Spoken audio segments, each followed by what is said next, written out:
Mesdames et messieurs, merci de faire confiance au journal de la ville et tout de suite les sommaires. Le peuple congolais se souvient ce 24 mars du décès du tout premier président de la République démocratique du Congo, Joseph Kasavubu, mort le 24 mars 1969. Il a dirigé le pays du 30 juin 1960 au 24 novembre 1965, en dépit des différentes crises politiques, rébellions, successions dont le pays a fait l'objet tout au long de son mandat. Le président Kasavubu a brillé par la bonne gouvernance, exhortant la classe dirigeante de gérer le bien public. Les léopards de la République démocratique du Congo affrontent le Maroc ce vendredi 25 mars 2022 au stade des Martyrs à Kinshasa dans le cadre des barrages pour la qualification à la Coupe du Monde 2022 au Qatar. Les léopards de la RDC bénéficient du soutien total de supporters congolais et des autorités du pays. C'est tout pour les sommaires, mesdames et messieurs. Encore une fois, bienvenue dans ce journal. Le vice-ministre de la Justice, Amato Bayubasire Mirindi, a effectué une visite le 22 mars 2022 à la prison centrale de Makala et à la prison militaire d'Endolo dans la ville de Kinshasa en compagnie du secrétaire général à la justice, Georges Mfulu Mabi. Le numéro 2 de la justice s'est rendu compte sous l'instruction de la ministre d'État, ministre de la Justice, de la réhabilitation de quelques pavillons de la prison centrale de Makala, les centres de santé et les dépôts de vivres et non-vivres de 2 prisons. Nous avons conduit une délégation à la prison centrale de Makala et à la prison militaire d'Endolo pour nous rassurer que les conditions de détention des citoyens sont conformes à celles dictées par les chefs de l'État et conformément aux instructions qui ont été régulièrement données par Madame la ministre d'État. Nous sommes venus nous rassurer que toutes ces conditions, toutes ces mesures sont respectées. Et nous sommes contents de constater qu'à Makala et à Ndolo, il y a de la nourriture pour les prisonniers, les infrastructures sont là, et il y a des soins de santé qui sont accordés aux prisonniers. À la prison militaire d'Endolo, le vice-ministre a constaté avec satisfaction qu'il y a une production agricole au bénéfice des prisonniers qui produisent eux-mêmes de la viande.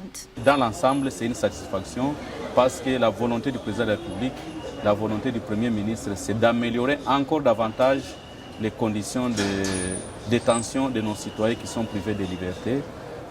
Et ce travail qui vient de commencer ici, Madame la ministre d'État a commencé, ça va se poursuivre sur l'ensemble du pays de manière à ce qu'on améliore davantage les conditions de détention de nos citoyens à travers la République démocratique du Congo, telle que voulue par le président de la République. Dans les 2 prisons, Amato Bayubasire Mirindi a visité les potagers et les porcheries qui sont tenus par des prisonniers. À Makala comme à Ndolo, le vice-ministre a eu des explications des directeurs Flori Kandimba et Flori Manga lors de cette visite.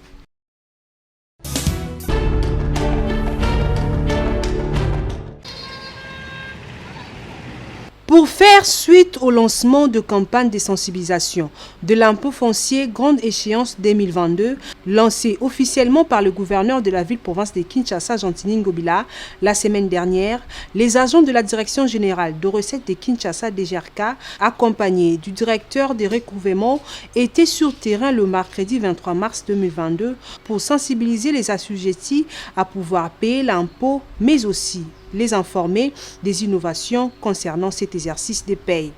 Site choisi pour cette sensibilisation à ces jours, les centres-villes, la commune de Kinshasa et une partie de Ngaliema. Ils étaient à la gare centrale en passant par Wakadingi et Kato pour chuter à Kitambo Magasin. Arrivé devant les galeries sur l'avenue du commerce, la sensibilisation s'est faite de porte à porte, comme nous pouvons les constater ici sur ces images.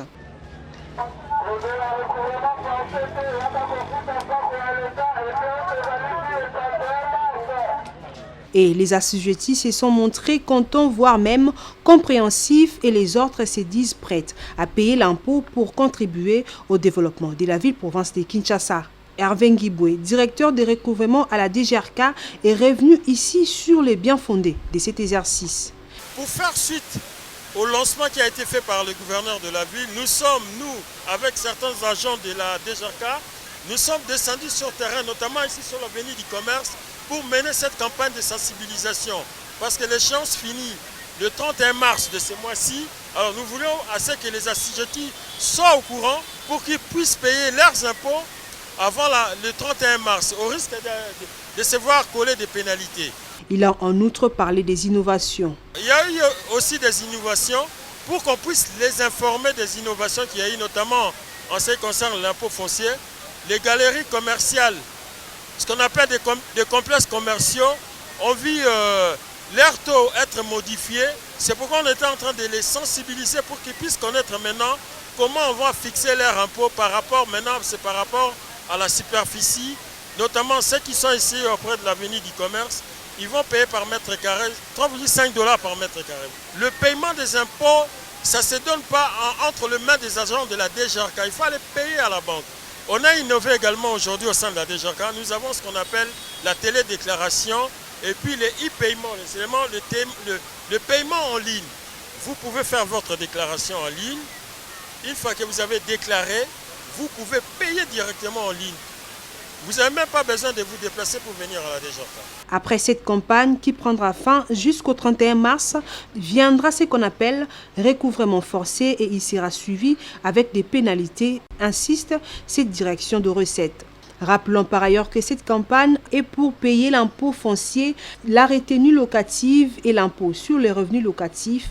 Au cas contraire, la DGRK vous collerait de pénalités.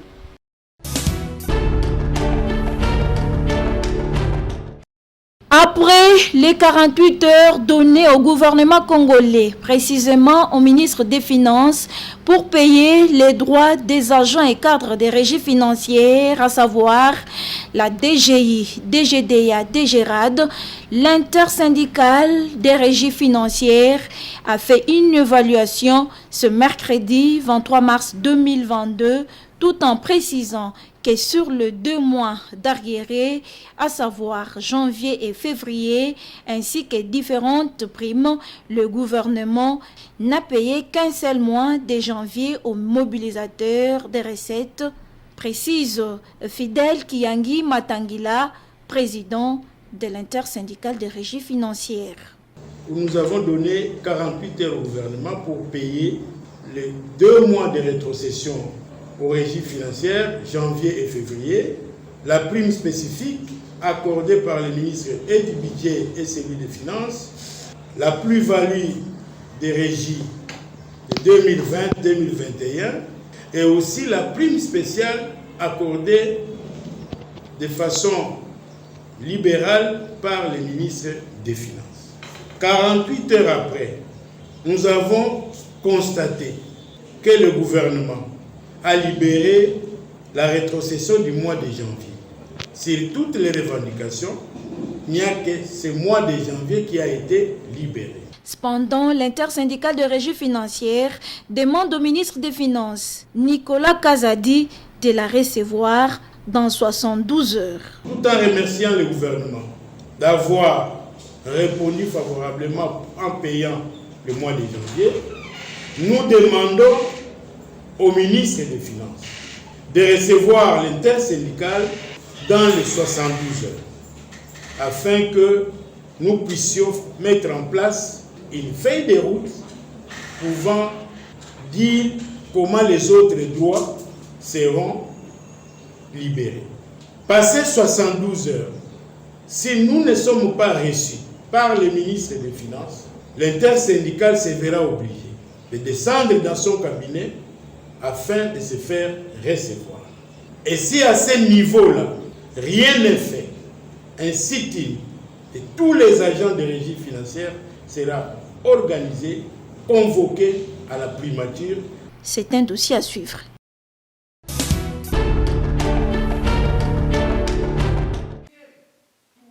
Dans les processus de la formation permanente des cadres syndicaux, l'Union nationale de travailleurs du Congo, UNTC, s'est dotée d'une académie syndicale qui va se dérouler en plusieurs phases. Du 14 au 23 mars 2022, plusieurs cadres, dont les délégués syndicaux de la GECAMIN, venus du Grand Katanga, ainsi que d'autres cadres membres de l'UNTC, ont commencé cette première phase avec des matières relatives aux notions du syndicalisme, la législation en matière du travail, les techniques de négociation, les fondamentaux du syndicalisme, le travail des enfants dans les mines ont fait l'objet de cette activité qui a connu plusieurs intervenants, parmi Augustin Tombanzouji, vice-président chargé de l'administration et du patrimoine à l'UNTC, qui s'est penché sur les fondamentaux du syndicalisme. Les syndicats ont les arrêtés d'enregistrement. Ça veut dire qu'il y a une différence entre les deux. Quand vous prenez même la Constitution, l'article 37 parle de la liberté d'association. Il y a les ONG, il y a les ASBER, les établissements d'utilité publique et les syndicats, parce que nous sommes société civile. Maintenant, après l'article 37, l'article 38 parle de la liberté syndicale, qui est exclusive pour les syndicats. Une cérémonie clôturée par le vice-président chargé des relations professionnelles à l'UNTC, Jules Kassongo Mourala, qui en même temps a procédé à la remise de brevets aux participants. Merci pour tous les participants. Nous avons remarqué que vous avez été assidus et que les termes tels que dispensés doivent vous raffermir davantage et désormais vous outiller pour mener à bon port l'action syndicale au bénéfice de nos membres. Les métiers d'un permanent syndical, il est noble. Il nécessite une certaine dignité dans l'encadrement des délégués syndicaux dans l'entreprise. L'UNTC qui remercie ses partenaires, dont la GECAMIN, pour la participation de ses délégués et de ses représentants provinciaux, compte également sur les employeurs pour faire participer les LER à cette académie syndicale.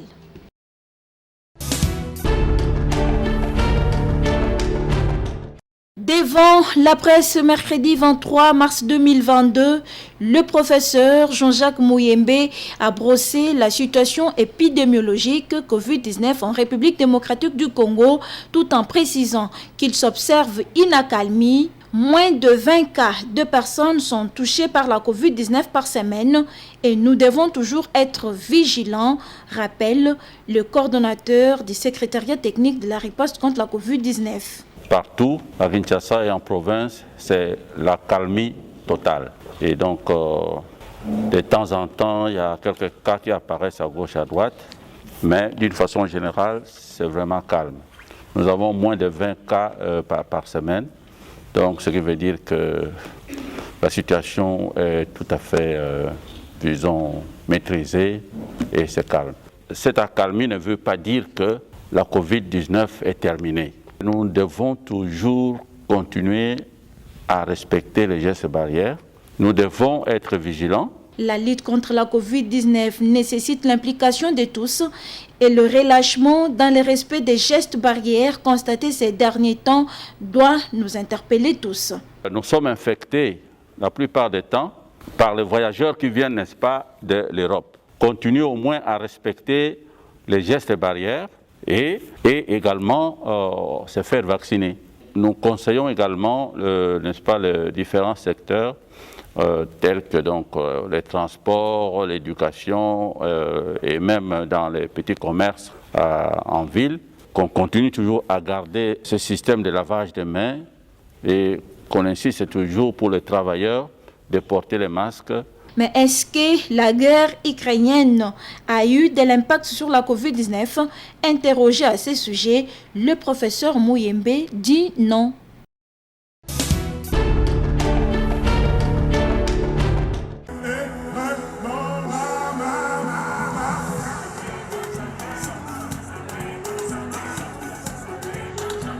Inaugurée le 22 mars 2022, La journée dédiée à la République démocratique du Congo s'est clôturée avec un giga concert qui a mis tour à tour sur scène le tout choc Zaiko Langalanga de Jossar Nyokalongo qui a gravé sa prestation d'une trentaine de minutes, démontré la vitalité, l'universalité de la musique congolaise depuis plus de 50 ans.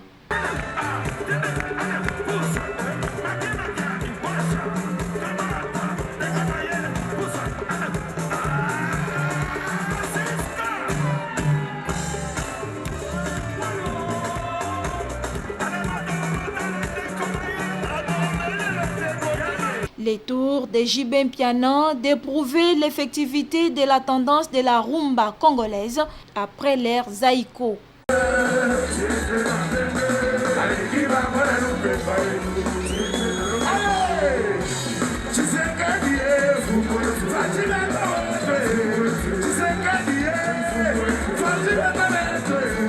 Avec la prestation des maîtres Gims, Dubaï a explosé en décibels, en émotion et en ambiance. Devant un public multiracial et multiculturel, Gims a démontré la force de la musique du Congo, d'où il tire son talent et sa qualité d'ambassadeur de la culture.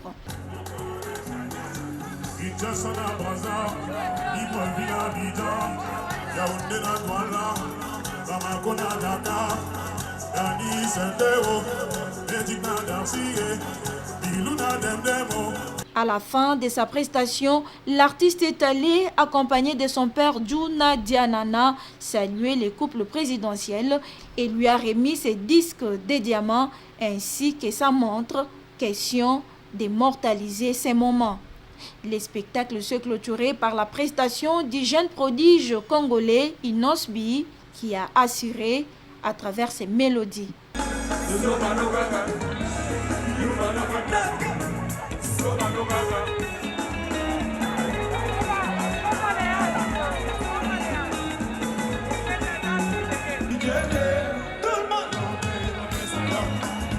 Excellence de votre père.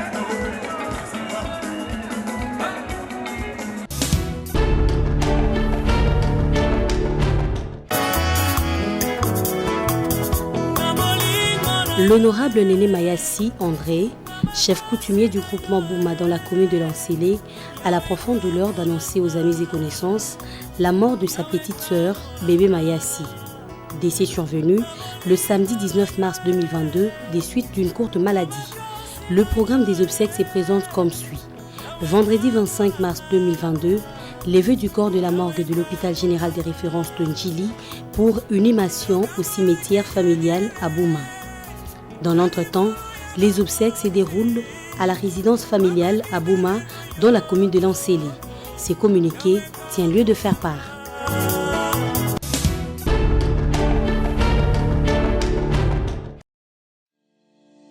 La DGRK à l'ère du numérique. Payer l'impôt n'a jamais été aussi facile. Désormais, plus besoin de vous déplacer.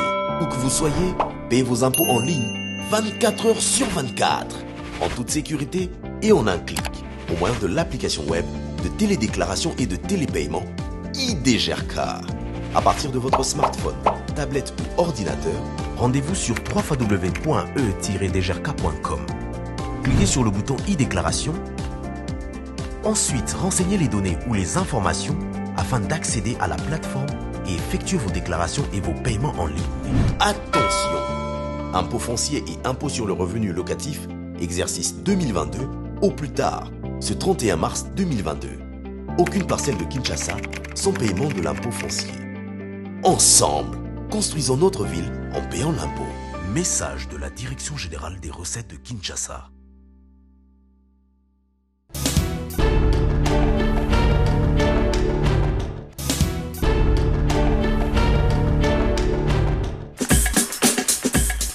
Nous sommes arrivés à la fin de ce journal de la ville, mesdames et messieurs.